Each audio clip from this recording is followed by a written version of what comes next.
da noite de hoje. Então, nós vamos falar um pouquinho sobre fixação mental do espírito.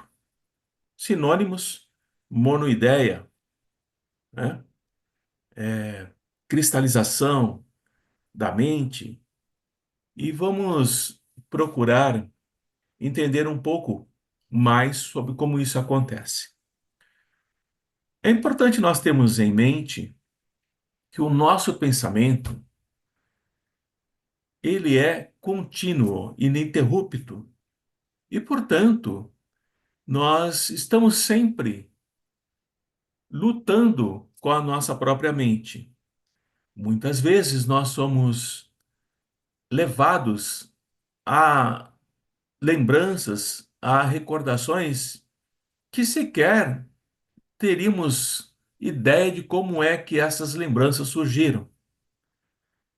Porque o vibrar do nosso pensamento, ele está conectado com todas as nossas experiências, sejam elas boas ou más. Assim sendo, a fixação mental ela está, sim, presente no espírito encarnado e no desencarnado.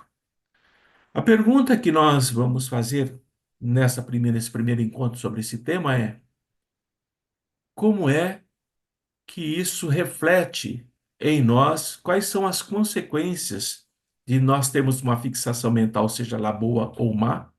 E qual é o reflexo em relação àqueles que estão ao nosso entorno? Então, coloquei essa imagem de um projetor antigo de cinema rodando sempre da mesma forma. De vez em quando, prestarem atenção, ele dá aí uma mudança no seu giro de projeção, como acabou de acontecer agora. Vamos avançar um pouquinho e entender a cristalização da mente. Por que é que nós, aqui encarnados, nós que estamos aqui, trabalhamos na Seara, nós temos dificuldade para entender a cristalização mental do espírito? Por que que ele fica com a mente presa em determinadas situações e determinados sentimentos? Que momento isso aconteceu? Em que momento houve um processo traumático em sua existência que o levou a criar esse pensamento fixo, essa monoideia, essa cristalização? E como é que pode a mente se fixar, se conectar, estabelecer vínculos extremamente cristalizados com determinadas impressões, e quando isso se estabelece, é como se o tempo não caminhasse para ela, como se o tempo não estivesse em seu fluxo, como nós entendemos. Claro que vocês já estão se remetendo um pouquinho ali aos caravaneiros. Nós trabalhamos muito com a cristalização mental no Caravaneiros. E entender um pouco desse mecanismo permite também que nós possamos amadurecer os nossos critérios, as nossas observações e considerações pessoais e em grupo do processo, do mecanismo da cristalização da mente. Consequentemente, todos nós e todos aqueles que têm o pensamento contínuo podem sim termos as nossas fixações mentais em determinadas impressões, e quando nós nos conectamos tão intensamente, o tempo é como se ele parasse naquele processo.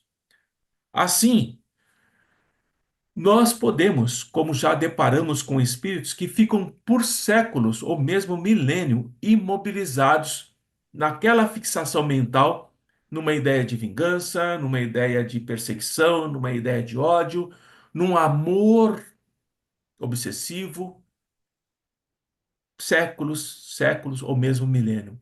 E eles vão ficar nessa posição lamentável ao longo dos séculos sem ter reencarnado. Será que eles não reencarnam? Eles ficam sempre e sempre imobilizados naquela fixação mental, e o tempo vai passando, o tempo como nós entendemos, e eles continuam ali sem reencarnar? É uma pergunta que está sendo colocada. É a segunda pergunta. Eles não reencarnam porque estão com as ideias fixadas? Vamos ver isso ao longo do nosso encontro na noite de hoje. Assim sendo, os nossos pensamentos, agora diretamente conosco, depois da morte do corpo físico, nós vamos prosseguir desenvolvendo o pensamento que nós cultivamos enquanto estamos encarnados. Então, se eu tenho um pensamento que eu cultivo, que é o de estudar, que é de aprender, que é de procurar encontrar respostas às minhas dúvidas, ao desencarnar, eu prossigo desenvolvendo esses mesmos pensamentos. E esses pensamentos são inerentes a cada um de nós. Cada um de nós cultivamos um tipo de pensamento, uma forma de pensar, uma forma de reflexão, uma forma de sentir e perceber aquilo que está à nossa volta e compreendermos através do nosso campo mental. Então, a ideia fixa, a monoideia, o pensamento cristalizado ou enraizado, ele pode sim operar, causar uma estagnação por um tempo indefinido da nossa vida mental no tempo como nós entendemos. Assim sendo, toda ideia fixa, vejam bem, toda ideia fixa não é ideia fixa no mal. Toda ideia fixa em que nós vamos mergulhando cada vez mais nela, vamos ficando estagnados, e essa ideia fixa vai causar uma alteração no nosso campo mental e nós não tomamos mais consciência do tempo que está em seu fluxo de processos de evolução do próprio espírito mergulhado no contexto da universalidade. Então a ideia fixa, por exemplo, em uma forma de orar, orando sempre daquela forma, ou uma ideia fixa numa meditação, pode também levar a esse quesito de cultivar, após a morte do corpo físico, a acreditar que está, sim, ali naquele mecanismo e não percebe que desencarnou e que a vida se encerrou e que o tempo nesse planeta, no ambiente em que habita, está seguindo o seu próprio fluxo. Guardem isso. Ideia fixa de estagnação não é apenas ideias no mal, ideias na perversidade, ideias na contundência ou na agressividade para com o outro. Podemos também ter ideias fixas naquilo que consideramos que é bom, naquilo que consideramos que é virtuoso, naquilo que consideramos que é de grande poder de elevação, e não nos damos conta de que estamos estagnados naquele mecanismo que nós mesmos estabelecemos como um vínculo que nos liga a alguma projeção da nossa própria mente. Tá bem? Guardem bem isso. Então, quando nós estamos aqui estagiando na Terra, nós estamos reencarnados, nós estamos nessa linha de frente, nessa batalha. O Clélio fala muito sobre a questão da batalha, da luta, do aperfeiçoamento de individual e coletivo. Quando nós vamos ao trabalho do Caravaneiros ou em outros trabalhos lá na Seara, nós estamos trabalhando uma batalha individual, eu luto a minha batalha individual, cada um de nós luta a sua batalha individual, como eu entendo, como eu analiso, como eu percebo o que é que me afeta, o que não me afeta, e também estamos trabalhando o aperfeiçoamento coletivo de toda a equipe. Quem é que está nessa luta? É a nossa mente. A nossa mente é o soldado, é o guerreiro, é aquele que está lutando enquanto estamos encarnados para compreendermos as batalhas que estamos vivenciando, próprias e coletivas. E esse soldado, a nossa mente, para ser vencedora, para se sair bem, ela precisa se fortalecer. Ela precisa de estruturas de conexão e estabilidade de equilíbrio da psique para que ela possa superar as batalhas que vêm pela frente, saindo dessas batalhas mais saudável, mais forte, com maior entendimento. Então, a nossa luta individual e coletiva é para o aperfeiçoamento de nós como espíritos, mas é um aperfeiçoamento não do corpo, mas do nosso corpo mental e não do corpo físico. É o nosso corpo mental que vai absorvendo todas as experiências e reestruturando o nosso próprio contextualização de espíritos que nós somos. E isso está relacionado ao tempo que nós estamos aqui, encarnados e lutando e batalhando. Então, a nossa mente é esse soldado que tem que se fortalecer. Como é que se fortalece? No conhecimento, na prática, no desenvolver de estruturas cada vez mais elaboradas, cada vez mais estruturadas para poder enfrentar novos desafios. Assim, a nossa mente ela não está fixada em algo. Ela está sempre aberta a absorver cada vez mais conhecimento. Quando nós nos fixamos em algo e tomamos isso como forma de viver, como forma de nos relacionar e não temos flexibilidade, nós caímos na fixação mental e acabamos por enfraquecer a nós mesmos e nos tornamos vulneráveis aos processos e consequências que essa fixação mental vai trazer para cada um de nós, individualmente ou coletivamente. Então, a fixação mental individual, ela também pode se unir a outros que estão no mesmo tipo de fixação mental e se tornar uma fixação mental coletiva, onde aquela coletividade não se dá conta do tempo que está passando e permanece presa naquela vibração que as próprias mentes criaram. Mais uma vez, o Caravaneiros é um grande exemplo disso. Quando, sob a orientação dos amigos espirituais, eles nos dizem que ainda existem guerreiros lutando há séculos, as batalhas que já terminaram, eles estão em uma fixação mental coletiva.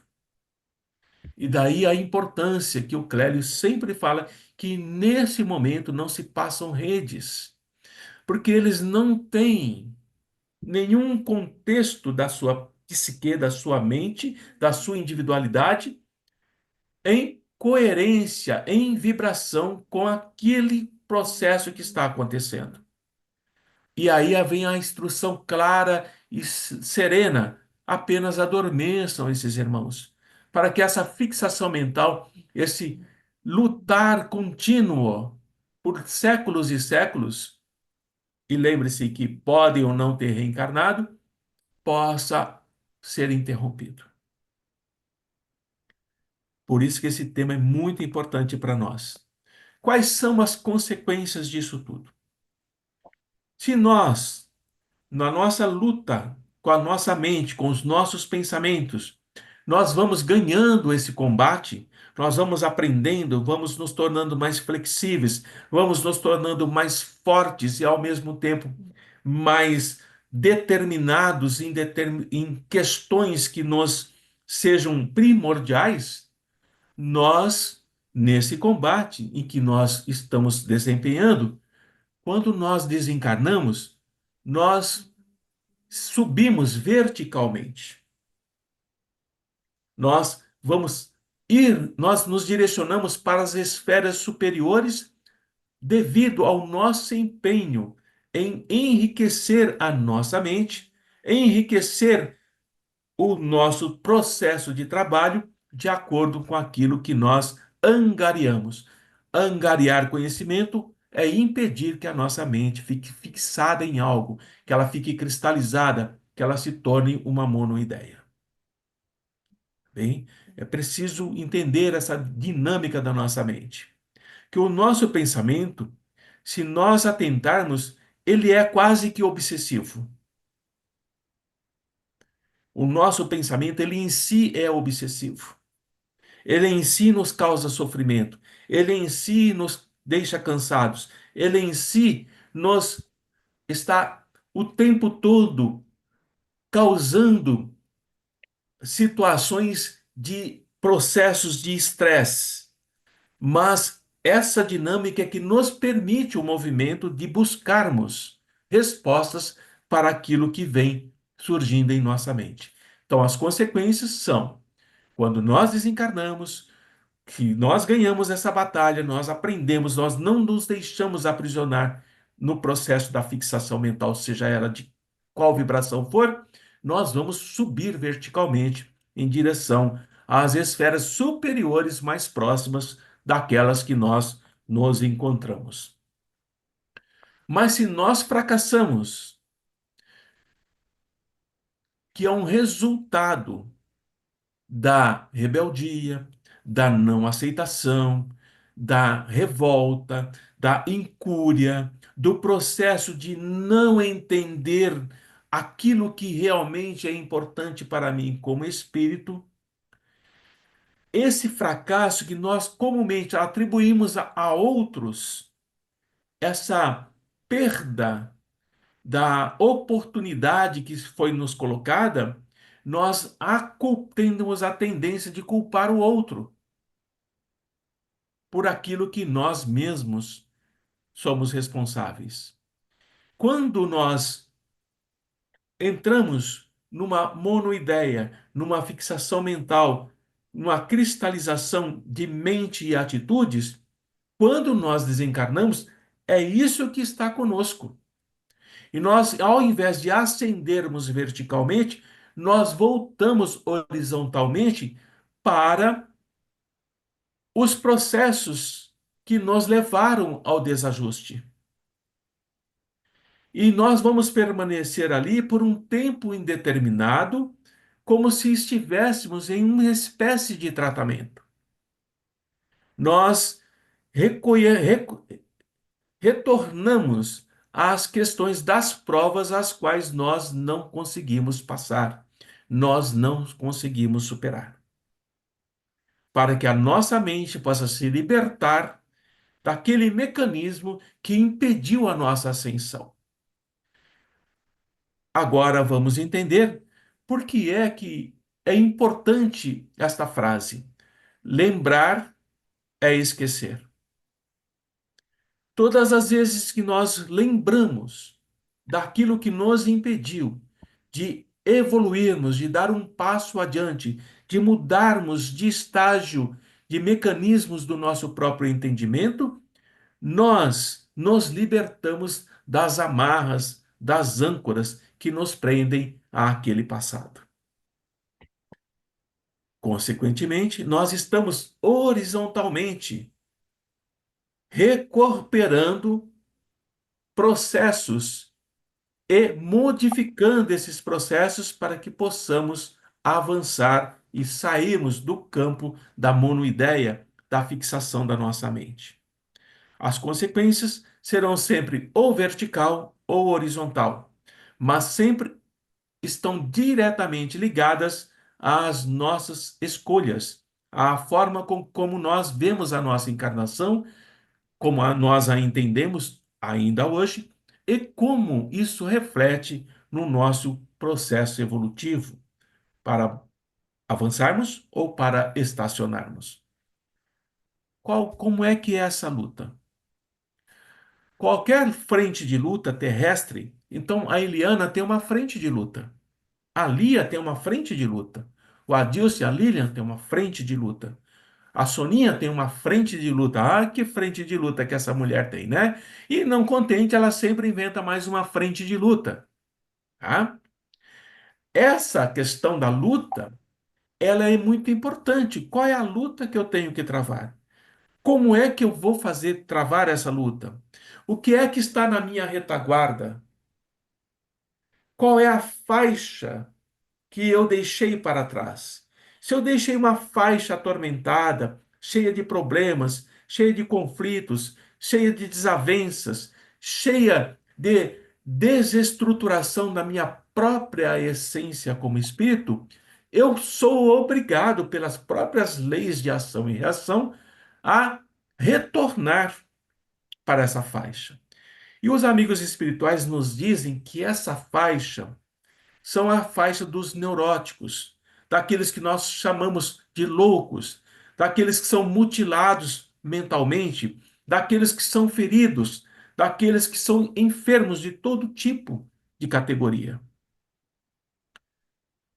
Assim sendo, é uma luta muito mais dura, muito mais intensa, que exigirá daquele que retorna horizontalmente, que é o nosso caso, nós retornamos horizontalmente, para nos defrontarmos com essa luta muito mais árdua do que aquela que nós tivemos anteriormente e que nós não correspondemos, não nos fortalecemos, nos mantivemos presos a determinadas ideias, a determinados conceitos, a determinados campos de ideologia que reverberaram de forma negativa em cada um de nós, e assim carregamos individualmente as consequências dessa luta que não foi muito bem travada na nossa existência anterior.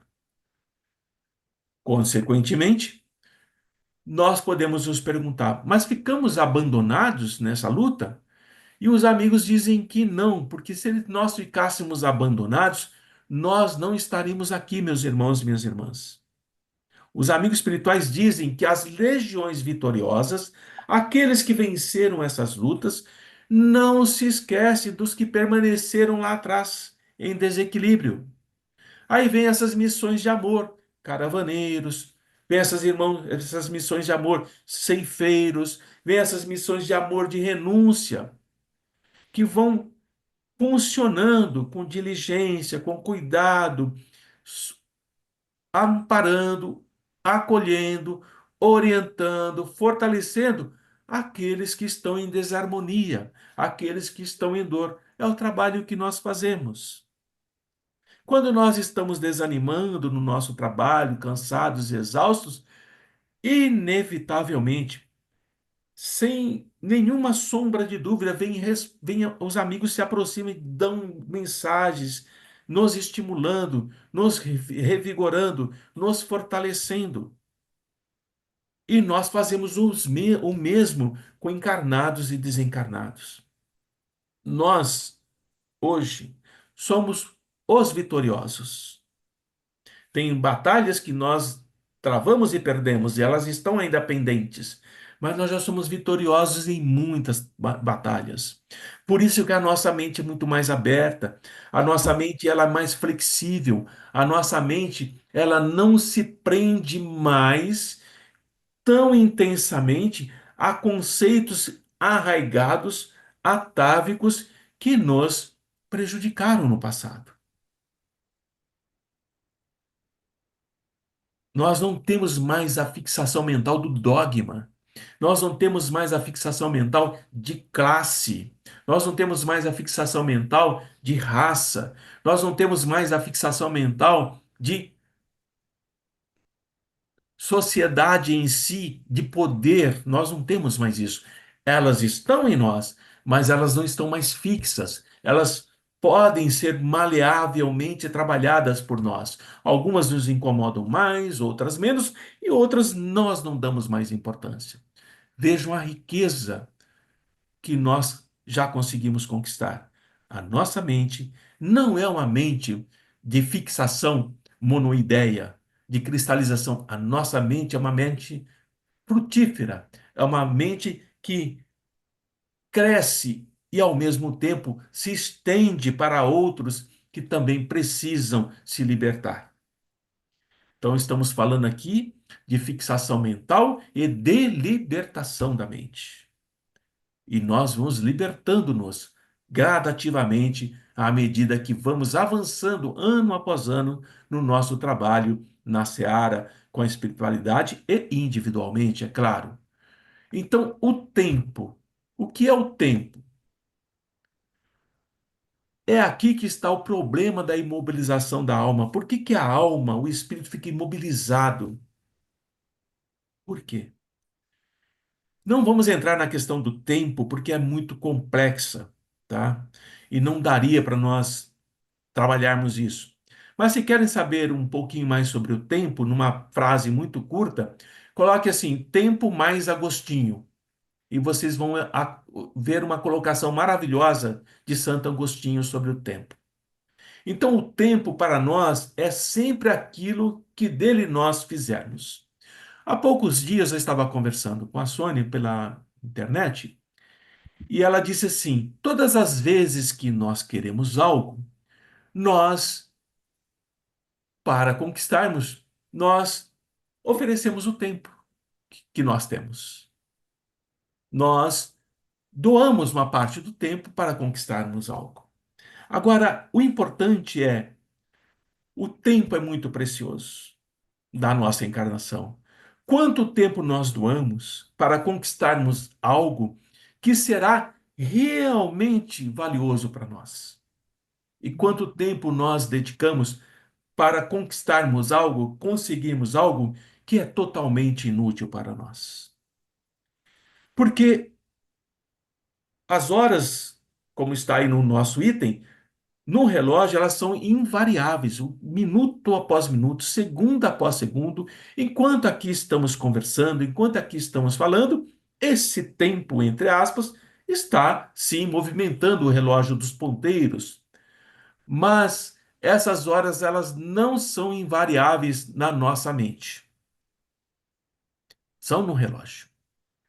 O relógio, se ele tiver energia, corda ou algo que faça com que aquele mecanismo se torne perpétuo, ele vai sempre estar em movimento. Mas a nossa mente não é assim. Não é assim. E é nesse instante que, nesse item, que vamos entender que na nossa mente o tempo pode parar. O tempo pode ser devidamente paralisado, porque a minha mente está fixa naquele momento em que algo aconteceu. Assim, nós vamos entender o que é essa fixação mental quando temos diálogos com espíritos suicidas. Já comentei com vocês que há um tempo atrás, não muito tempo, eu conversei com um suicida. E nos poucos minutos que eu conversei com ele, 3 ou 4 minutos, o ato do suicídio, a fixação mental, a monoideia do suicídio, a cristalização do suicídio, se repetiu muitas vezes. E é nesse instante é que nós, nesse, nessa dobra do tempo em que ele está ali mergulhando e saltando, saltando e subindo, saltando e subindo, é nessa dobra do tempo, é nessa camada vibracional que nós entramos com a nossa mente flexível, para tirá-lo da monoideia, para tirá-lo da cristalização mental. É nesse momento. Então, o problema da imobilização da alma é a mente dela. É a mente dela, encarnada ou desencarnada.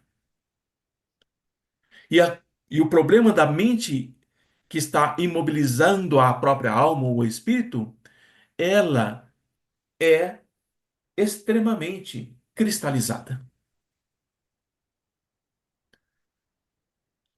E é extremamente doloroso para o espírito. Embora ele não manifeste, ele aparentemente não consiga trazer, verbalizar aquilo que ele está vivenciando e sofrendo, ele sofre. Ele se angustia, ele se desespera, mas a mente não permite que ele faça isso, que ele manifeste, que ele exteriorize isso. Então, a fixação mental é um processo que nós estamos lentamente mergulhando cada vez mais e precisamos entender um pouco essa dinâmica para compreender o que é o tempo para ele e o tempo para nós. Quando nós somos felizes, estamos alegres, estamos satisfeitos, nós nem sequer damos conta do tempo. Quando nós fomos assistir um filme que nós gostamos, algo que nós gostamos, nós não percebemos que se passaram 2 horas naquele filme. Nós não tomamos conhecimento dos minutos. Nós estamos satisfeitos, nós estamos interessados, nós estamos intimamente mergulhados naquele processo. E os dias, as horas, elas passam muito rápidas. Quando nós estamos satisfeitos, estamos alegres, estamos contentes, estamos com pessoas com as quais nós gostamos de estar, o tempo parece que não passa. Assim, nós podemos nos encontrar com um amigo da infância que nós não vemos há 40 anos, mas ao encontrarmos, é como se não tivesse passado um dia sequer. É aquela alegria, é aquele sentimento, a conversa flui naturalmente. Podemos encontrar com amigos de faculdade ou amigos de outros momentos em que 30 anos se passaram e nós nos reencontramos e é como se tivéssemos nos vistos no dia de ontem. Então, é nessa dinâmica que nós precisamos entender. Agora, pensem quando alguém está em sofrimento, alguém está com medo, alguém está mergulhado num terror. A ideia de tempo é que ele está parado o tempo todo. Por isso que temos o conceito da relatividade do tempo, que Einstein fala muito. Essa relatividade está relacionada também com o nosso eu, com o nosso espírito, com o nosso vivenciar de vibrações que podem fazer com que esse tempo aparentemente seja extremamente rápido, ou então pode fazer com que ele fique parado naquele processo de terror, de medo, de sofrimento, de ódio, de desejos os menos nobres possíveis. E o que é preciso entender?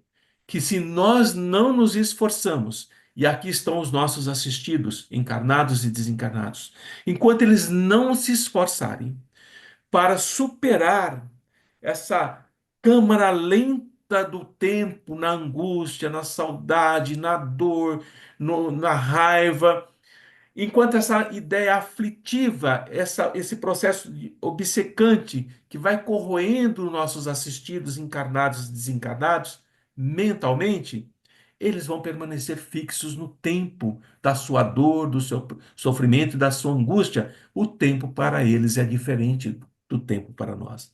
E aqui nós temos Samara, aqui nós temos Roseli, aqui nós temos Wanda, aqui nós temos Patrícia, aqui nós temos o tempo para dor, na dor que eles estão mergulhados, é extremamente lento, é extremamente aflitivo, é extremamente corrosivo, e eles vão se fixando nisso. E eles precisam se esforçar para superar essa câmara lenta da angústia. E nós estamos ali para olhar não como um bloco para eles. Ah, mais um para ser aqui. Não, nós temos que olhar para cada um deles. Temos que olhar, não, esta é a Samara. É o tempo da Samara. Essa é a Roseli, é o tempo da Roseli. Essa é a Patrícia, é o tempo da Patrícia. E cada um tem o seu esforço próprio e cada um tem a sua fixação mental, cuja fixação mental atrai, aprisiona e manta outros espíritos também em fixação mental.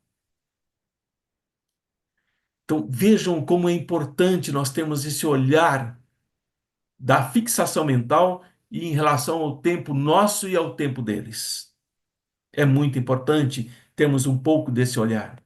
Então a fixação mental nessa fase é como se o tempo se cristalizasse dentro de nós.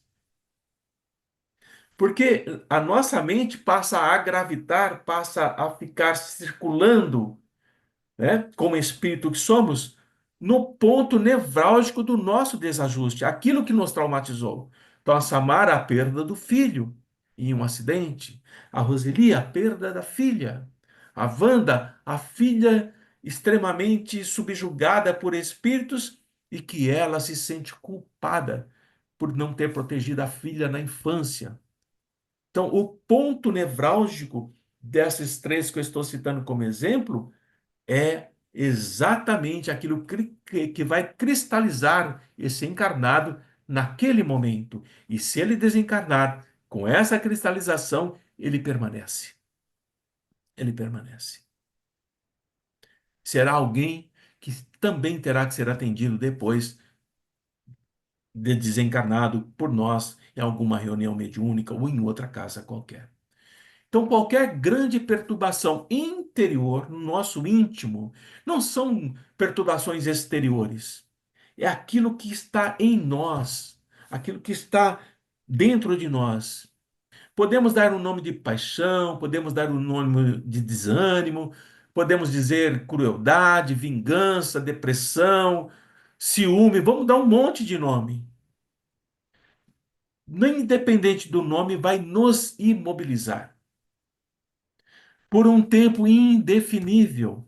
E esse imobilizar por um tempo indefinível, quando encarnado, nós, na nossa fixação mental, lembre-se que vai atrair outros também em fixação mental, podemos optar pelo suicídio, como se esse passo nos mobilizasse para a libertação das sombras que estão em nós. E é nesse instante que nós vamos nos rebelar contra essa marcha incessante, esse imperativo das leis do Pai de amor. A Soninha está pulando lá com dor, com certeza. Então, o relógio que vai marcar para nós o horário que nós conhecemos como um todo, o tempo vai ser leve, porque nós somos vencedores, nós estamos conseguindo conquistar, mesmo que a duras penas, aquilo que nós desejamos para o nosso espírito. E vai ser pesado para aqueles que perderam. Se somos vencedores, os dias são leves, alegres. Se somos perdedores, são de amargura e de lágrimas. E temos aqui, quase no final do nosso encontro, as nossas chagas íntimas. Quando nós não nos libertamos dos pensamentos de flagelação, dos pensamentos de derrota, e para nos desvencilharmos, temos que fazer isso através do trabalho constante na nossa renovação. Como é esse trabalho? Estudar, ler coisas boas, meditar, auxiliar o próximo, praticar o bem para si e para os demais. Isso é trabalho, isso é renovação. Nós vamos transformando. Se não fizermos isso, nós vamos nos transformar em fantasmas de aflição. Eu sou uma sombra de mim mesmo. Eu sou alguém que apenas vegeto, eu não vivo. Essa aflição, esse desalento, é como se nós estivéssemos mutilados. Nós estamos sem energia, nós estamos sem forças e nós não temos esperanças de que as coisas vão melhorar. Nós estamos mergulhados nessas chagas íntimas e ali fixamos as nossas ideias, ali fixamos a nossa mente e ali nos cristalizamos, ali nós nos prendemos e nos enraizamos. E quando nós somos surpreendidos pela morte, nessas condições, essa experiência é acentuada. Já sabemos que o corpo físico amortece as experiências da alma, mas quando não tem mais o corpo físico, isso é acentuado, isso é multiplicado. E se nós não nos dispormos ao esforço da renúncia, quando aqueles nossos assistidos não se dispõem ao esforço da renúncia, eles querem que nós possamos tirar isso de dentro deles, eles vão se emaranhar cada vez mais nos problemas da fixação. Vão passar anos, às vezes séculos, repetindo essas lembranças desagradáveis, onde eles vão se nutrir e vão viver. É preciso ter esse olhar para com eles, para que no momento certo podermos falar um pouco mais, tocando a alma deles e trazendo a eles a oportunidade da reflexão. Então, no nosso próximo encontro, nós vamos fazer um segundo momento sobre fixação mental, que vai aprofundar um pouquinho mais o nosso tema de hoje. Tá bem? Soninha, está com dor?